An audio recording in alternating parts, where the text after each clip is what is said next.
mukutondera amaze mu bbanga ki? Maze mu mwaka gumu. Mu mwaka gumu bakakwata emyoyo emeka? Ebiri.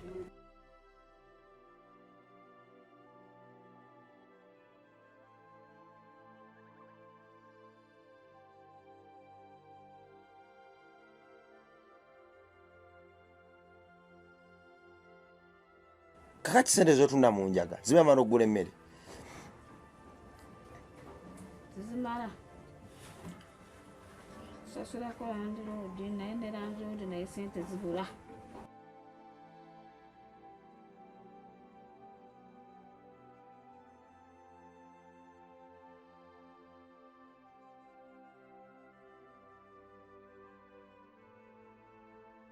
Ku MR Live oba ku Metanikula Bongo Live kwe tuli amanya Mampita Rima Sam oba Metanikula Bongo webale kutugoberera webale kutwagala webale kuba wakisa gye tuli ekyo ekisa ekitenkanika kyekitufudde ab'enjawulo buli kadde era tetutoma weewaawo tuli mu Let My People Go campaign twagala kujja Labongo Kyate Foundation Makindye tugitwale Kamenge waffe mu nsi ey'Ekamengo Katonda yatulaga nti bwe tulituukayo tuliya Kamengo yonna tulijja obwana bw'oku street ku nguudo z'omu Kampala netubutwala Kamengo naye waggulu bwa byonna bulikomawo bukyuse ekibuga obuvunaanyizibwa bwaffe Katonda kye yatutondera era tusobola kukyewala beera omusaale mu kampeyini eno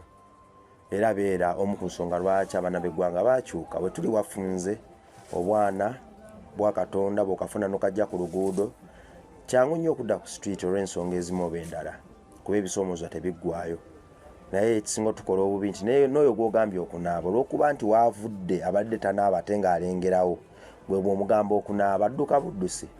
n'addayo kiruma nti abamu baba bakyuse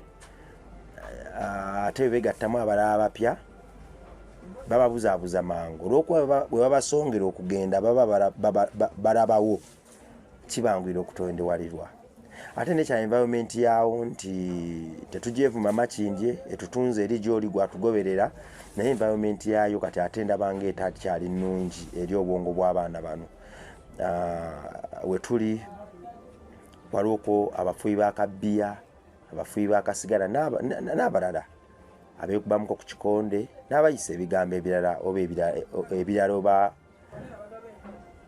kale ebyobuwemu ku nnimi zaabwe si bonna naye abamu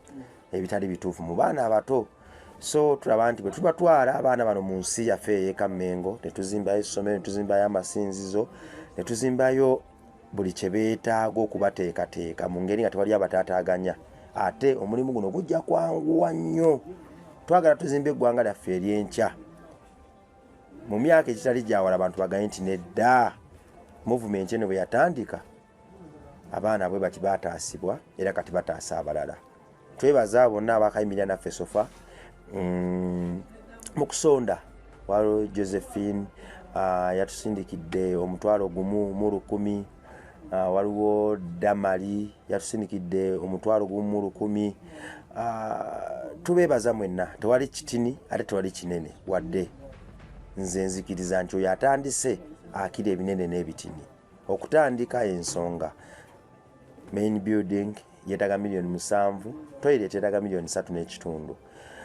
main building $7,000,000 eza kuba plasa na kuyiwa nkokoto ebya tujja bikola tuli eri toilet tesoa jewala kasatu gifuna ebya tujja bikola tuli eri ne waggulu wa byonna tugenda zimba ensi empya egende kweyagaza buli muntu abaana b'eggwanga twetaaga rehabilitation center gyosobola okuwummuliramu twetaaga ekifo ekisobola okuyambira bannaffe waliwo bannange bangi abankubira naddala nga bali mu byombo by'Abawarabu awo tamanyi wa kutandikira yeetaagawo okubeera omwezi gumu mu Labongo Kyate Foundation ey'Ekamengo tugenda tuteekayo ne rooms ne we zinaaba 3 ng'omuntu asobola okutuukira awo ali stranded bannaffe bangi bajja naga nti nkoze emyaka 10 sente bazibbye ndi wano emyezi 2 naye sina kiddako mbadde nsaba wiiki zino 3 bannyambeko mu kino twagala tukole wingi y'abantu abo ngeri executive ne wezinaba room 3 njoyi ne bwaba ava Bulaaya nga ali stranded naddala bisinze nnyo okulabikira bannyinaffe ne baganda baffe abali mu kyondo ky'Obuwarabu nga tusobola omuterekako kaawo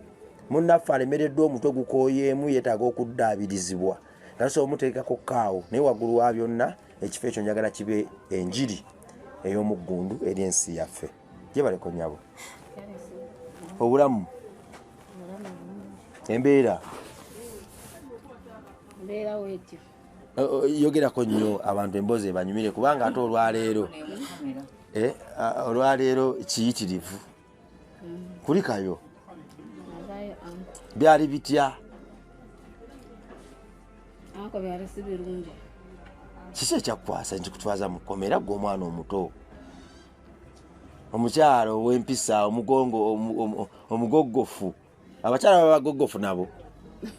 abaami baba bagoggofu kiki ekyakutwaza mu kkomera kujina emirimu gye tukola mirimu ki ndobulyaga ono obuntu bw'abayaayi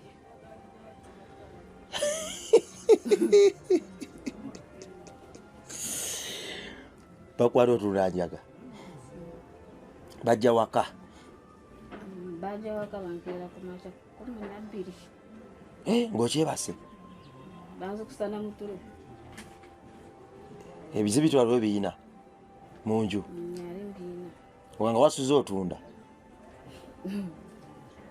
naani yabakusindikira bannange waliwo gonna buguza ne bamukwata n'abaleeta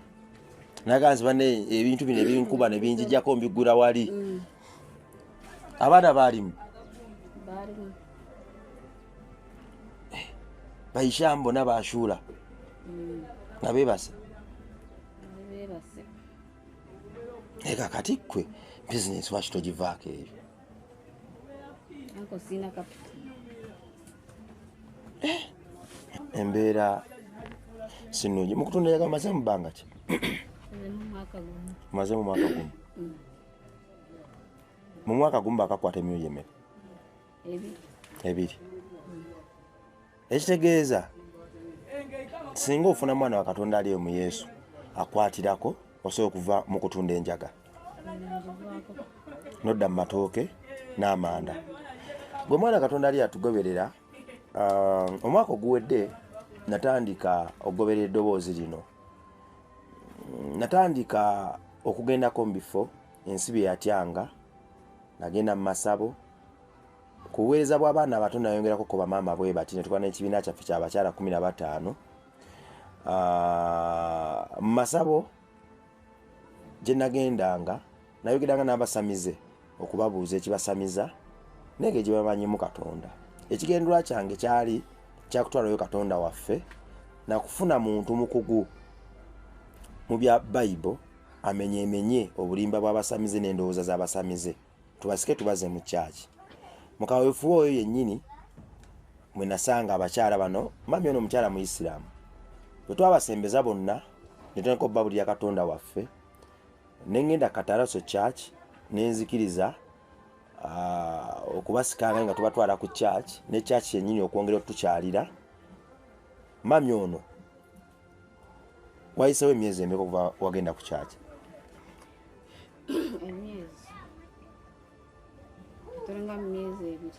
emyezi ebiri kyuka twatenga mwaka guwedde bwe twatandikira okukuŋŋaana ku Lwokuna okujja ne tusaba ku Lwokuna tegwali mwaka guli Kataraso ng'ejja ne tusaba kati wakayitawo emyezi ebiri ng'ogenda ku church mu myezi ebiri n'olokokeramu so omukyalo ono church we yabasisinkana tumaliriza at least bakyala 15 ono yatudde obulokozi eyo nno eba mbaga ewa kitaffe kyeyatutuma okukola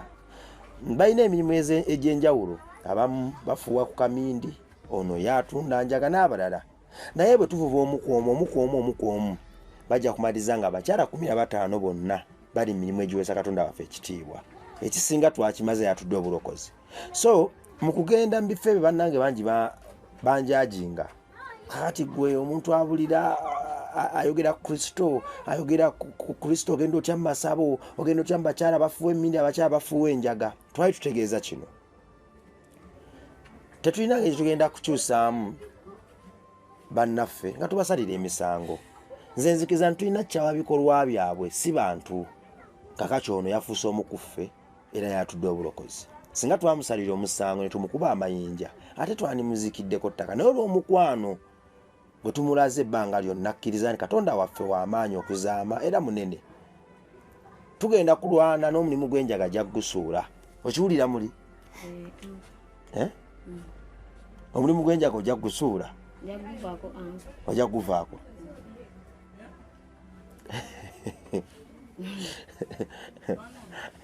mbadde nsaba kiki ekyasinza okuwaliriza okulokoka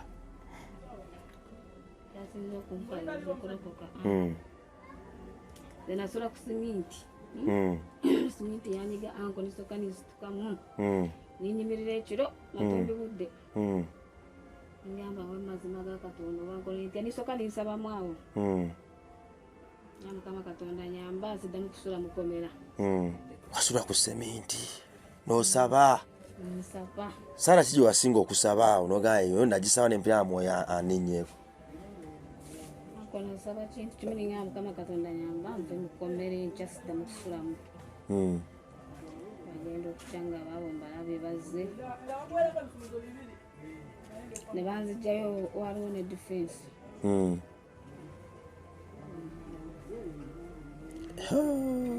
eki ekyasinga okutiisa noga seminti omukyala yangamba tugenda kuvuga mpaka ewa Kibuye nimugamba anti tonvuga soko ndekeko wano nabagenda okujja bakugamba jjamu engatto ziteeke wali talina musipi abasajja bebabeera n'omusipi gwe wali mu kiteeteeyi kyo bw'oyingira mu kkomera abakyala bagamba bakyala basangamu basirika ne bantunuulira ayina n'obusooda bwabwe ne babundekera obasaba banywa busooda gwe wayingira tolina wadde ne kasooda ayinamu 10 kabannaye wayinamu 10 kati bebandekera busooda nintumya ekindaazi bindaazi 2 mbirya ninsiibira awo ninsulirawo nkeera yalwo ekulya ku kamere nzaako misikolo nga 13 ngamba bano tebatera kunkubira nga bankubidde kati nva ku foundation njiji eno okulaba ki ekibaddeyo bangamba nti oli bamututte bangamba Luzira nkwata ku mutwe ngamba nga bamututte Luzira mangu ate ngeza okukuba ku simu gye bwankubirako nga teri kate nsanga n'omwana yini mulwadde olususu lwonna lukunkumuka kana ne binsobera kwe kujjawo omwana ntwamuka ku foundation usina nega kati bannange ngenze mu ddwaliro bankubye ebbiiru bangaye nti eddagala eryetaaga usina lya 28 lya mpiso si makerenda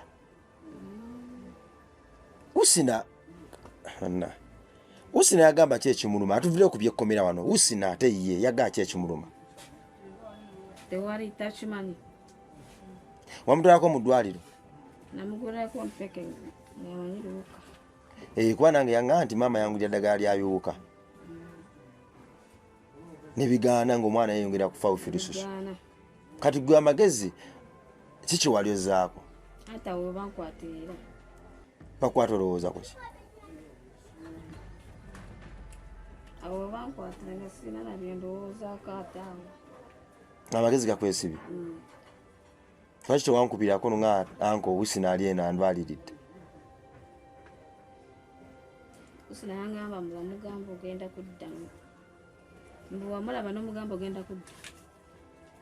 enewa nga nzize no mu ghetto eri somero yalava ku somero sure kubanga njijukira namulako ng'ava ku ssomero n'omugamba ogenda kudda we namuwe engato z'essomero kuba namuwe engato z'essomero ndowooza naŋŋamba nti bamusabye uniform kati ne mga kale kanjije ngenda kukomawo yali atandise okulwalira ku olwo kubanga ŋŋamba baŋŋambye yali yasomera mu Binigiina kati we namuwe engatto z'okusomeramu naŋŋamba nti baagala ne uniform ne mugakale ngenda kujja twogere ate kuno ne mali banga simulaba naye mukama mulungi wavuddeyo golowooza sere bisinga njaga n'ebibuzo njagala okubuuza naye obambireke bulesi abaana 8 kakati sente zotunda mu njaga zibamala okugula emmere zimala sasulako landiroodi naye ne landiroodi naye sente zibula ofuna zofumbako emmere naye kasawa yatudde obulokozi ogenda kulaba ebintu nga bidduka supiidi nze kino nkikubuulidde ogenda kukomawo wano ngoze kwebaza Katonda era gomwana Katonda ali atugoberera mbadde nsaba twetegereze nnyo omukyalo ono gwe kenyini nawe ogenda kulaba gwa eyakyawa ebintu bya Kristo gwe yakyawa ebintu bya Katonda gwe kenyini ogenda kumutunulira ogaye nti nedda nange netakulokoka